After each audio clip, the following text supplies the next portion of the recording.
I remember when everything changed.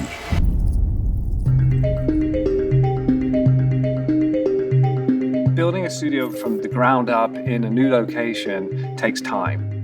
When I started the studio, we were just a couple of game makers in a very small room in Santa Monica, trying to come up with a vision for not only a game, but for the studio. What we really liked was the idea of secret agents. Espionage, reconnaissance, tricking people, getting into places unseen. And there really isn't a game out there that's hitting that sort of blockbuster secret agent vision. So when I found out that we were reinventing the franchise of Perfect Dark, I was very excited.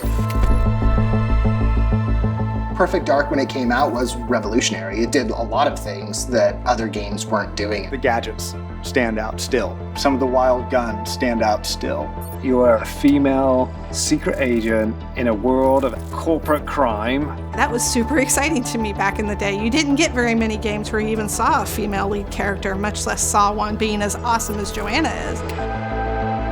To take something that it's been so long since the first installment and sort of rethink what that could be and how we bring that into the modern era is a really interesting problem to solve. It's also something we have to treat very, very carefully. You have to avoid doing too much devotion to the past, but not enough. You have to find the right spot in the middle. Things were very limited back when the first Perfect Dark came out in the way they could express a secret agent, both in gameplay and in narrative. And us, without those limitations, ideas just started sparking.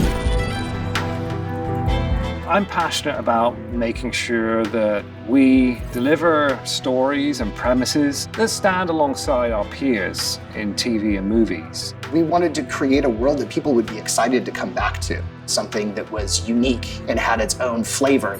And that's sort of where we came to the idea of eco-sci-fi. There's been an ecological disaster that affected the world on a global scale, but these corporations came in and they developed new technology. And for your average person, it's pretty awesome. It's a hopeful world on the surface, but once you scratch past it, there's a lot of things to probably be thought about and maybe stopped.